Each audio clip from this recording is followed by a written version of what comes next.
देश भर में विपक्ष के नेताओं पर ईडी की रेड शुरू है, जिसको लेकर आज महाराष्ट्र कांग्रेस आक्रामक भूमिका में नजर आई। हमारे साथ है कांग्रेस के प्रवक्ता अतुल लोंढे जी। अतुल जी, ईडी की कार्रवाई देश भर में देखी जा रही है। कुछ लोग इसका समर्थन कर रहे हैं तो विपक्ष की ओर से टीका टिप्पणी की जा रही है। आप इसको किस तरीके से देखते हैं? मेरा सबसे पहला ये सवाल है, 5,500 केसेस हुई है, उसमें कि 95% केसेस 2014 के बाद हुई है। 25 केसेस की ही चार्जशीट गई है और उसमें 24 केसेस अंतिमता तय हुई है। कितनी पॉलिटिकल केसेस हैं? दूसरा मुद्दा कि जिनके ऊपर बीजेपी आरोप करती है उनको तकलीफ देती है ईडी इनकम टैक्स के नाम से, और उन्हें फिर अपने ही पार्टी में शामिल कर मुख्यमंत्री, उप मुख्यमंत्री, केंद्रीय मंत्री ऐसे पद देती है। तो इसका इस्तेमाल हो रहा है, इसका आरोप करने की जरूरत नहीं है। यह धरातल पर, जमीन पर सिद्ध हुई बात है और कई बार इसका हमने जिक्र किया है, कई बार सामने बात रखी है। अभी महाराष्ट्र में उनको डर है। प्रभु रामचंद्र तो जो प्रजाहिताध्यक्ष राजा थे, कुछ काम किया होगा तो साथ देंगे। प्रभु रामचंद्र तो साथ देने से रहे, क्योंकि जनता ही राम में बसती है और काम में ही राम है। तो डर के मारे नीतीश बाबू को ले लो, फिर पार्टी तोड़ो। अभी महाराष्ट्र में हमने सुना आ गए हैं, तो हमारा कहना है कि भैया एक टेंट कांग्रेस प्रदेश कार्यालय के बाहर लगा दो और एक टेंट नेताओं के घर के बाहर लगा दो हमारे सबके। बेवजह दिल्ली से फोन आए, फिर जाओ, फिर फोन आया, फिर वापस आओ। ये क्यों? वहीं टेंट लगा दो, 4 रोटियां बनती है, 8 रोटी बन जाएगी। दिक्कत क्या है उसमें? मेहमान को तो खिलाते ना। तो ये सारी बातें जो है, ये भारतीय राजनीति में अभी भाजपा ने गंदगी फैलाना ऊपर तक ले गए हैं ये, और जनता इस बात को जानती है। और एक सवाल, जैसे कि महाराष्ट्र में देखी गई ईडी की कार्रवाई हुई और सत्तांतर हुआ, जैसा कि आप कह रहे हैं। और दूसरी ओर प्रधानमंत्री नरेंद्र मोदी ने कल भी भाषण दिया, जिसमें उन्होंने गांधी परिवार पर काफी कुछ बातें कही। अरे, पंडित जवाहरलाल नेहरू जी ने बनाई हुई संपत्तियां बेच-बेचकर जो इंसान देश चला रहा है, उसने कुछ काम नहीं किया है, ये खुद ही मान लिया इस बात में। और इसीलिए अपने सत्ता के 10वें साल में भी उन्हें कांग्रेस को कोसना पड़ता है। यहीं पर उनकी असफलता जो है दिख जाती है। उन्होंने एक चीज ऐसी बताया 10 साल में कि उन्होंने निर्मित की थी और उन्होंने बेची। या तो नेहरू जी ने बनाई है, या तो इंदिरा जी ने बनाई है, या तो राजीव जी ने बनाई है, या तो नरसिंह राव जी ने बनाई है, या तो फिर अटल बिहारी वाजपेयी जी ने भी कुछ बनाया था, या मनमोहन सिंह साहब ने बनाया। बेच तो वही रहे हैं, कांग्रेस का ही बेच रहे, कांग्रेस का ही खा रहे और कांग्रेस को ही चुन चुन के गालियां दे रहे। जनता को समझ में आती है बात। रोजगार की बात करें, 2 करोड़ रोजगार देने वाले थे, इनकम टैक्स नहीं लगने वाला था, डॉलर रुपया 1-1 रुपया बराबर होने वाले थे, 83 पे पहुंच गया 58 से। सिलेंडर 200 रुपये में मिलने वाला था, पेट्रोल 40 रुपये में मिलने वाला था, कच्चे तेल के दाम कम हो गए, लेकिन इन्होंने टैक्स लगा कर 33 लाख करोड़ से ज्यादा पैसे जो ऐंठ लिए। किसानों को 2 गुना उनकी आय करने वाले थे। एमएसपी के बारे में बात नहीं करते हैं। किस चीज पे बात किया मोदी साहब ने?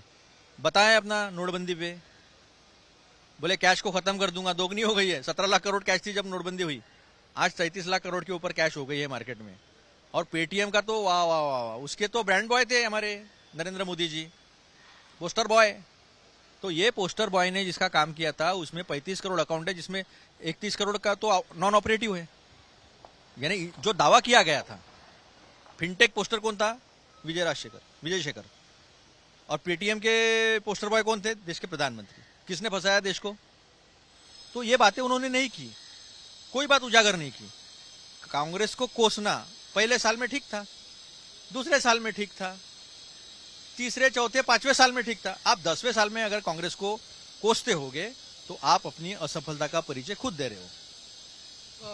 आदित्य ठाकरे जो आपके सहयोगी पार्टी के नेता हैं, शिवसेना उद्धव बाला साहब ठाकरे गुट के, उनका ये कहना है कि प्रोजेक्ट्स पूरे नहीं हो रहे हैं, लेकिन उनका इनॉग्रेशन हो रहा है। जैसे अटल सेतु का हुआ, राम मंदिर पर भी एक यही बात उठी थी, और अब कोस्टल रोड का प्रोजेक्ट के बारे में भी आदित्य ठाकरे का यही कहना है कि काम पूरा नहीं हुआ, लेकिन प्रधानमंत्री आ रहे हैं, उनके हाथों उसका इनॉग्रेशन होगा। देखिए, कोस्टल रोड हो, जितने भी प्रोजेक्ट है, सारे प्रोजेक्ट किसी न किसी सरकार के रहते शुरू हुए, अभी भी कंप्लीट नहीं हुए, लेकिन सब कुछ वोट के लिए।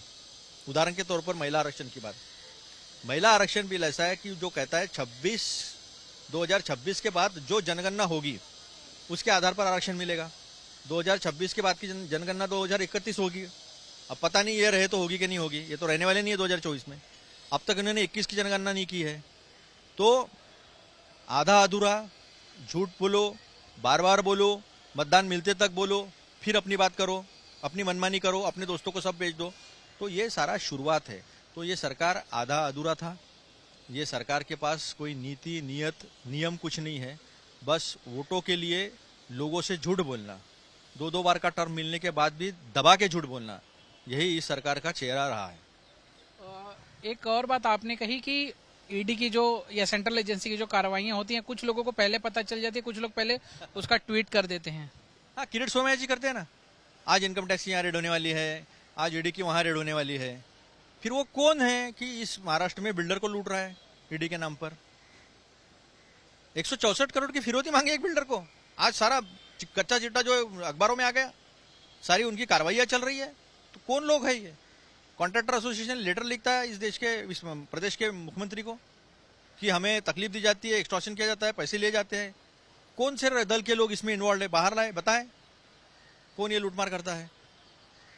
तो कानून व्यवस्था ध्वस्त हो चुकी है, औद्योगिक वातावरण इस महाराष्ट्र का ध्वस्त हो चुका है। मोदी जी महाराष्ट्र पे बदला लेने के लिए महाराष्ट्र के उद्योग अपने गुजरात में ले जाते हैं जबरदस्ती। तो महाराष्ट्र, एक बात इन्होंने रखी थी 2019 में, कुठे नेऊन ठेवला महाराष्ट्र माझा। हम पूछते हैं कहाँ गया महाराष्ट्र हमारा?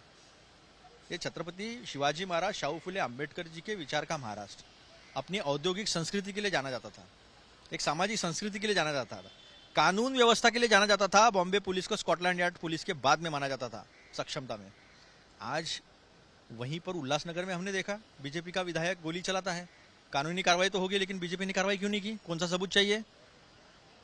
क्या उसके लिए भी चंडीगढ़ सामने दिख रहा है चोरी हो रही है वोटों की? या उसके लिए भी हम सुप्रीम कोर्ट में जाए कि बीजेपी इसे क्यों नहीं निकालती है? तो जन अदालत में जाएंगे हम, जनता की अदालत में जाएंगे और जनता के सामने सच रखेंगे हम। बिल्कुल। तो जो भी विपक्ष को लगता है कि सरकार द्वारा या बीजेपी द्वारा गलत किया जा रहा है, उसको लेकर वो जनता की अदालत में जाएंगे और जनता के सामने ये सब बातें रखेंगे। कैमरामैन राजू रेवनकर के साथ दीपेश त्रिपाठी, आज तक, मुंबई।